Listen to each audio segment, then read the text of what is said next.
Isisia kaluda pot kodesiasi ko wailo kai tubo keche ngito loko karlo ka tubor kotomnado ketait na kasodit kesta adaun airop ko wailo kada koronkin kesta ifalisin kanukada alusia Asioman ngaren Eminista le yata kirono koteso koraida MP loke buku loko kalaki Clement Kenneth Ongalo bote ngesta bu kokorak isisiaka ifalisin lu kotomuna laro nada buko jaikin kotomuno kalaki primary school.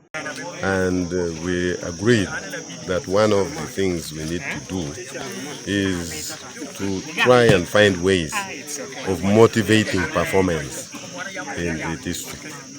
We've done very poorly, as you are aware, and we've always tried to find solutions to the poor performance, and in some cases we have plugged some loopholes.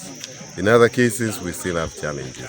Kotomuno karlo ka tubor isisiaka kaisa un alukany ke support ko desiasi kotomuno ngito loka PLE ido kaisa un aluni ke support ko tuboto kotomuna doketana ka solid koraida Asioman nakada atukota na ngone kotomuna urent kanapa na apotuda itunga komorte waitin lui kamna kedato jokar Asioman tetekeny etubeda yatain. We then meet with the head teachers to assess the performance and hopefully try to figure out why did we perform the way we did. Is there anything that we can do to change our performance? Isisha kiche kesda potko jauno smortos kedikeche uria kanukada aija una ina kinet nada etemo tai kanukes. Not getting a gift from a minister, it gives you also hard work that one day you may also become a minister.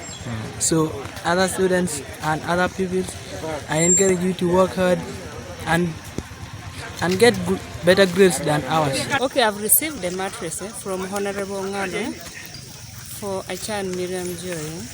So it is a pride to the family. And I do encourage other children also to really struggle hard.